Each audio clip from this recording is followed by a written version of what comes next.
Hi hello மக்களே, welcome back to our channel Sripriya's moments. இன்றைக்கி நம்ம சேனலில் என்ன பார்க்க போகிறோன்னு பார்த்தீங்கன்னா, ரொம்ப சுவையான இட்லி, தோசை, சப்பாத்தி, பூரி எதுக்கு வேணாலும் சைடிஷாக வச்சுக்கலாங்க. ரொம்ப ப்ரோட்டீன் சத்து நிறைந்த கடலைப்பருப்பு குழம்புன்னு வச்சுக்கலாங்க. ரொம்ப நல்லாயிருக்கும். கடலைப்பருப்பு குருமானும் சொல்லலாம், குழம்புன்னு சொல்லலாம். ரொம்ப சுவையாக இருக்குங்க. கண்டிப்பாக நீங்கள் செஞ்சு பார்த்துட்டு எப்படி இருக்குங்கிறது கமெண்ட் பண்ணுங்கள். கடலைப்பருப்பு குருமா செய்கிறதுக்கு கடலைப்பருப்பு 1.5 கப் எடுத்துக்கலாங்க. வெங்காயம் பெரிய வெங்காயமாக பார்த்து ஒரு 1.5 பெரிய வெங்காயத்தை நல்லா சின்ன சின்னதாக வெட்டி வச்சுக்கலாங்க. தக்காளி ஒரு 1.5 தக்காளி எடுத்து நல்லா வெட்டி வச்சுக்கலாங்க. பச்சை மிளகாய் ஒரு 2 எடுத்து நல்லா வெட்டி வச்சுக்கலாங்க. கூட கொஞ்சமாக மஞ்சத்தூள் எடுத்து வச்சுக்கலாங்க, ஒரு 1/4 டீஸ்பூன் அளவுக்கு. புதினா தலை நீங்கள் ஒரு கைப்பிடி எடுத்து வச்சுக்கலாங்க. புதினா தலை இருந்தால் தான் அதோட டேஸ்ட்டே நம்மளுக்கு நல்ல ஒரு தூக்கி கொடுக்குங்க. இஞ்சி பூண்டு பேஸ்ட்டு ஒரு டீஸ்பூன் எடுத்து வச்சுக்கலாங்க. கல்லுப்பு தேவைக்கு எடுத்துக்கலாங்க. கூட பார்த்திங்கன்னா சாம்பார் தூள், வீட்டில் அரைச்ச சாம்பார் தூளாக இருந்தால் நம்ம அதே யூஸ் பண்ணிக்கலாங்க, ரொம்ப நல்லாயிருக்கும். கரம் மசாலா தூள் ஒரு 1/4 டீஸ்பூன் எடுத்துக்கலாங்க. தேங்காய் ஒரு 1/4 மூடி துருவி அதை அரைச்சி தான் நம்ம ஊற்ற போகிறோங்க. கூட கொஞ்சமாக சோம்பு ஒரு 1/4 டீஸ்பூன் அளவுக்கு சோம்பு, ஒரு 4 முந்திரி எடுத்துக்கலாங்க. இப்போ முதல்ல நம்ம என்ன பண்ணணும் அப்படின்னு பார்த்தீங்கன்னா, கடலைப்பருப்பை ஒரு அரை மணி நேரத்துக்கு முன்னாடியே நம்ம ஒரு தண்ணியை ஊற்றி நல்லா ஊற வச்சிடணுங்க. நம்ம நல்லா ஊற வச்சோம்னா தான் உங்களுக்கு இந்த கிரேவி ரொம்ப அல்டிமேட்டாக ரொம்ப சூப்பராக கிடைக்குங்க. கடலைப்பருப்பு நல்லா ஊற வச்சு அதை கழுவிட்டு நம்ம குக்கரில் சேர்த்துக்கலாங்க. அதுலேயே பார்த்திங்கன்னா நம்ம வெட்டி வச்சுருந்த வெங்காயம், தக்காளி, பச்சை மிளகாய், இஞ்சி பூண்டு பேஸ்ட்டு, மஞ்சத்தூள் எல்லாமே ஒட்டுக்காவே நம்ம போட்டு தாங்க வேக வைக்க போகிறோம். அந்த கரம் மசாலா, சாம்பார் தூள் எல்லாமே நம்ம ஒட்டுக்கா போட்டு விசிலோட போகிறோங்க. ரொம்ப நல்லாயிருக்கும். இந்த மாதிரி செஞ்சு பாருங்கள். ரொம்ப ஈஸி, ரொம்ப சீக்கிரமாக செஞ்சிடலாம். குழந்தைகளும் ரொம்ப விரும்பி சாப்பிடுவாங்க. ப்ரோட்டீன் காலையில் நம்ம நிறைய சேர்த்திக்கிறது ரொம்ப நல்லதுங்க. குழந்தைகள்லேருந்து பெரியவங்க வரைக்கும் யாருக்கு வேணாலும் கொடுக்கலாம். ரொம்ப நல்லா இருக்குங்க.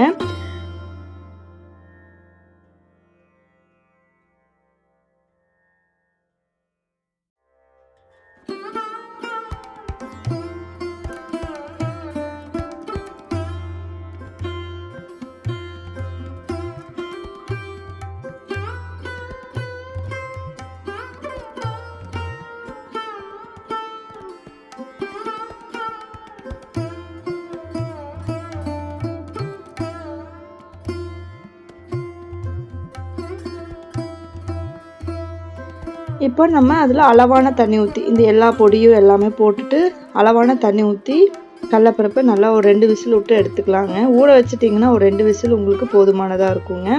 கூட பார்த்திங்கன்னா கொஞ்சம் நம்ம எடுத்து வச்சுருந்த ஒரு கைப்பிடி அளவுக்கு புதினா தலையை சேர்த்துக்கலாங்க.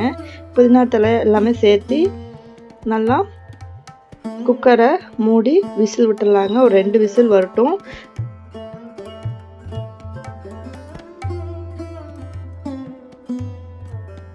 நம்ம எடுத்து வச்சுருந்த 1/4 மூடி தேங்காய், 4-5 முந்திரி, 1/4 டீஸ்பூன் அளவுக்கு சோம்பு எல்லாமே சேர்த்து நல்லா நெய்ஸாக அரைச்சி எடுத்துகிட்டு வந்துடலாங்க.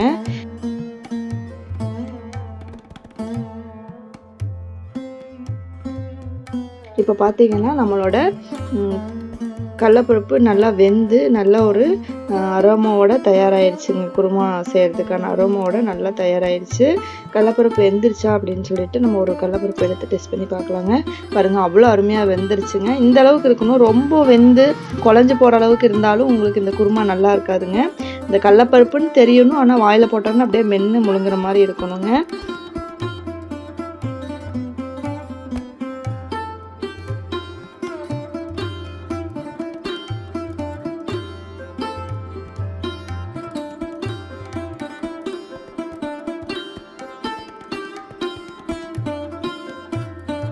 இன்னொரு கடாயை வச்சுக்கலாங்க. கடாயை வச்சுட்டு கொஞ்சமாக கடலெண்ணெய் ஊற்றிக்கலாங்க. கொஞ்சமாக கடலெண்ணெய் ஊற்றிட்டு அதில் ஒரு சின்ன வெங்காயமோ இல்லை பெரிய வெங்காயமோ எதுவாக இருந்தாலும் ஒரு கொஞ்சமாக ஒரு அரை வெங்காயத்தை வெட்டி போட்டு நல்லா வணக்கி விட்டுக்கலாங்க. வெங்காயம் நல்லா வணங்கினோன்னா கூட கொஞ்சம் கருவேப்பிலையும் போட்டு நல்லா வணக்கி விட்டுக்கலாங்க.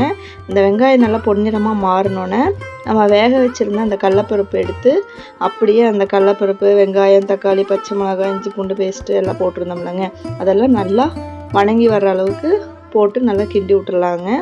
கிண்டி விட்டுட்டு இந்த டைமில் ரொம்ப முக்கியமான டைமுங்க. இந்த டைமில் நம்ம ஆட்டி வச்சுருந்த இந்த தேங்காய், சோம்பு, முந்திரி பேஸ்ட், முந்திரி எதுக்காக போடுறோன்னா கொஞ்சம் நல்லா ஒரு கெட்டித்தன்மையான குருமாவாக கிடைக்கிறதுக்கு வேண்டிங்க. தண்ணி கொஞ்சம் சேர்த்து இந்த கிரேவியை நல்லா கொதிக்க விட்டுறலாங்க. இப்போ பார்த்தீங்கன்னா நம்மளுக்கு அந்த கிரேவியோட கலர் பார்த்தீங்கன்னாவே அவ்வளோ ஒரு சுவையாக இருக்கும். கறி குழம்பு மாதிரி டேஸ்ட் இருக்குங்க. இது ரொம்ப ஈஸியாக செஞ்சிடலாம். நம்ம காலையில் மார்னிங் பிரேக்ஃபாஸ்ட்டுக்கு இட்லி, தோசை, சப்பாத்தி, பூரி எதுக்கு வேணாலும் செஞ்சு நீட்டாக சர்வ் பண்ணலாங்க. ரொம்ப நல்லாயிருக்கும். கண்டிப்பாக எல்லாருமே இதே முறையில் செஞ்சு பாருங்கள். செஞ்சு பார்த்துட்டு எப்படி இருக்குது அப்படின்னு சொல்லிட்டு கமெண்ட் பண்ணுங்கள். எங்கள் சேனல் உங்களுக்கு ரொம்ப பிடிச்சிருந்துச்சு அப்படின்னா கண்டிப்பாக ஒரு லைக்கும் ஒரு சப்ஸ்கிரைபும் கொடுங்க. இது வரைக்கும் நீங்கள் கொடுத்த ஆதரவுக்கு ரொம்ப நன்றிங்க. இனி தொடர்ச்சியாக நீங்கள் கொடுக்க போகிற ஆதரவுக்கு ரொம்ப ரொம்ப நன்றிங்க. தேங்க்யூ ஸோ மச் ஃபார் வாட்சிங் this video. Please subscribe Sripriya's moments. Thank you.